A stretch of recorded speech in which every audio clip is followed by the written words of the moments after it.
Demi Allah, siapa yang jujur dalam menyampaikannya, ya saya bersumpah dengan nama Allah, demi Allah tidak ada Al-Fatihah setelah sholat 5 waktu. Yang ada dari Nabi setelah sholat 5 waktu, silahkan buka Sahih Bukhari, Sahih Muslim, Sunan Abi Daud, Sunan Tirmidzi, Sunan Ibnu Majah, dan seluruh kitab hadis serta seluruh kitab fikih, baik fikih Syafi'i, Hambali, Maliki, Hanafi, ataukah Al-Fiqhul Muqarran, fikih perbandingan mazhab. Assalamualaikum warahmatullahi wabarakatuh. Bismillahirrahmanirrahim. Teman-teman yang saya hormati, oke, sekarang kita bahas terkait dengan apa yang disampaikan oleh beliau tersebut. Jadi beliau menyatakan bahwa demi Allah, ya. Jadi beliau itu sudah bersumpah, teman-teman. Tidak ada bacaan Al-Fatihah setelah sholat. Bahkan mau dicari di kitab manapun, kitab hadis Bukhari, Muslim, Ibnu Majah, ataupun kitab yang lain, di kitab fikih Hanafi, Maliki, Syafi'i, Hambali, atau bahkan di kitab Fiqhul Muqarran, fikih perbandingan madhab, tidak ada yang namanya bacaan Fatihah setelah sholat. Nah, sekarang kita bahas. Di sini saya membawa kitab Irsyadul Ibad ila Sabilir Rasyad. Ini kitabnya kecil, hanya 135 halaman. Pada Sohifah 22, saya menemukan riwayat terkait dengan membaca surat Al-Fatihah setelah melakukan sholat. Redaksinya, Bismillahirrahmanirrahim. Wal Harthu bin Umar, Imam Harith bin Umar meriwayatkan hadis an Rasulullah sallallahu alaihi wasallam dari baginda Nabi sallallahu alaihi wasallam, inna Fatihatal Kitabi, sesungguhnya Fatihatal Kitab, surat Al-Fatihah, wa ayatal kursi, dan ayat kursi, wa syahidallah ilal Islam, dan syahidallah sampai pada ujung ayatnya ilal Islam, wa kulillahumma ila hisab, kemudian kulillahumma sampai ujung ayat hisab, mu'allaqatun ma bainahunna wa bainallahi hijabun ila anqol la yaqra'u kunna ahadun dubura kulli sholatin illa ju'ilatil jannatu mathwahu ila akhirih.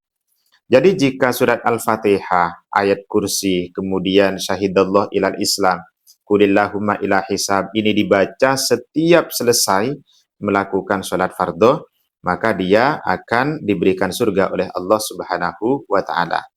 Nah, ini teman-teman ya, jadi sudah jelas. Ini sangat spesifik sekali berkaitan dengan kekhususan membaca surat Al-Fatihah setelah sholat 5 waktu. Nah, sekarang kita uji kualitas hadis ini sahih, hasan, dhaif, ataukah maudhu. Dan hadis ini terkait dengan fadhailul a'mal, teman-teman. Ini perlu diperhatikan. Hadis ini adalah hadis fadhailul a'mal. Kalau sahih ataupun hasan ataupun dhaif, itu sudah nyata, boleh diamalkan ya. Jadi kalau sahih hasan, itu sudah pasti boleh diamalkan, baik fil ahkam ataupun fi fadhailil a'mal. Kalau dhaif, hadis dhaif itu boleh diamalkan hanya pada fadhailul a'mal. Tidak bisa digunakan untuk menentukan hukumnya haram, ini hukumnya halal berdasarkan hadis dhaif.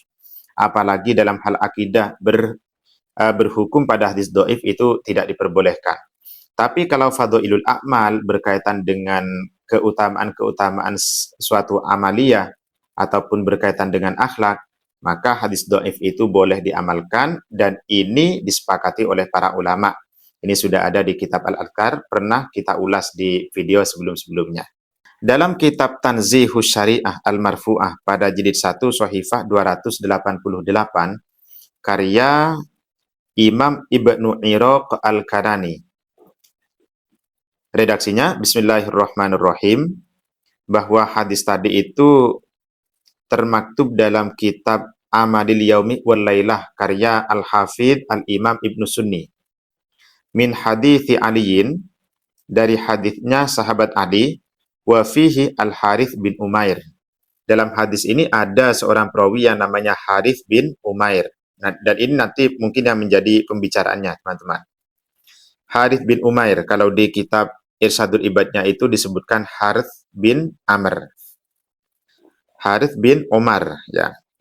Qala Ibnu Hibban kana yarwi al-maudu'at anil athbat. Nah, Imam Ibnu Hibban menyikapi sosok perawi yang bernama Harith bin Umair, beliau itu adalah orang-orang termasuk orang yang meriwayatkan hadis-hadis maudhu. Ini adalah penyikapan Imam Ibnu Hibban. Wa qad tafarrada bihi ay ta'aqqaba bi anna al-Hafidz Zainuddin al-Iraqi asy-Syafi'i su'ila an hadzal hadits. Imam Zainuddin al-Iraqi pernah ditanya terkait dengan hadis ini, terkait dengan hadis Fatihatul Kitab wa ayatul kursi ila akhirih. Jadi perawinya itu bagaimana? Lalu Imam Zainuddin al-Iraqi memberikan jawaban, rijalu isnadihi wathaqahum al-mutaqaddimun, bahwa perawi sanad hadis ini dinilai thiqoh, dinilai kredibel oleh ulama-ulama mutaqaddimin, oleh ulama-ulama terdahulu. Ini adalah jawaban Imam Zainuddin al-Iraqi. Wa takallama fi ba'dihim al-mutaakhirun, namun yang mempermasalahkan itu adalah ulama mutaakhirin. Kalau ulama mutaqaddimin, ulama-ulama terdahulu itu menyatakan bahwa perawi hadis ini semuanya adalah thiqoh, orangnya itu adalah kredibel. Dengan demikian maka hadis ini bisa dijadikan landasan untuk beramal ataupun membaca surat Al-Fatihah setelah sholat 5 waktu. Ulama mutaakhirin membicarakan sebagian perawinya, wa takallama fi ba'dihim al-mutaakhirun wa laisa fihim nadhar mahallu nadharin. Sedangkan di dalam perawi itu sebenarnya tidak ada perawi yang perlu dikritisi ataupun dievaluasi, illa Muhammad bin Zambur wal Harith bin Umair, kecuali dua perawi ini, teman-teman. Jadi perawi yang pertama itu adalah Ibnu Zambur, kemudian yang kedua Al-Harith bin Umair. Jadi ini yang menjadi topik pembahasan pembicaraan, yang menjadi bahan analisis dari ulama-ulama mutaakhirin. Fa amma Ibnu Zambur fa wathaqahu An-Nasa'i wa Ibnu Hibban wa qala Ibnu Khuzaimah dhaifun. Sedangkan perawi yang bernama Ibnu Zambur ini dinilai thiqoh kredibel oleh Imam An-Nasa'i dan Imam Ibnu Hibban. Sedangkan Imam Ibnu Khuzaimah menyatakan perawi yang dhaif. Nah, berarti Ibnu Zambur ini diperselisihkan oleh para ulama. Tapi kalau kita mengikuti pendapat yang menyatakan thiqoh, mengikuti pendapat Imam An-Nasa'i dan Imam Ibnu Hibban, maka perawi Ibnu Zambur ini sudah beres, ya. Jadi termasuk perawi yang thiqoh. Tinggal sekarang yang kedua, yang bernama Imam Al-Harith bin Umair. Wa ammal Harith fa wathaqahu Hammad bin Zaidin wa Abu Zar'ah wa Abu Hatim wa Yahya bin Ma'in wan Nasa'i. Sedangkan Imam Harith bin Umair itu dinilai thiqoh kredibel oleh Imam Hammad bin Zaid wa Abu Zar'ah, Imam Abu Zar'ah, Imam Abu Hatim, Imam Yahya bin Ma'in dan Imam An-Nasa'i. Nah, Yahya bin Ma'in ini termasuk mutaqaddimin, teman-teman, kalau dalam ilmu hadis. Wastashhada bihi al-Bukhari fi sahihihi. Bahkan Imam Bukhari pun meriwayatkan hadis dari jalur Harith bin Umair. Itu kita temukan, saya cek di kitab Sahih Bukhari ada pada hadis nomor 1802. Jadi beliau Imam Bukhari meriwayatkan hadis melalui jalur Imam Harith bin Umair. Wahtajja bihi ashabus sunan, bahkan ashabus sunan menjadikan beliau itu sebagai hujjah. Nah, ini sudah jelas, teman-teman, ya.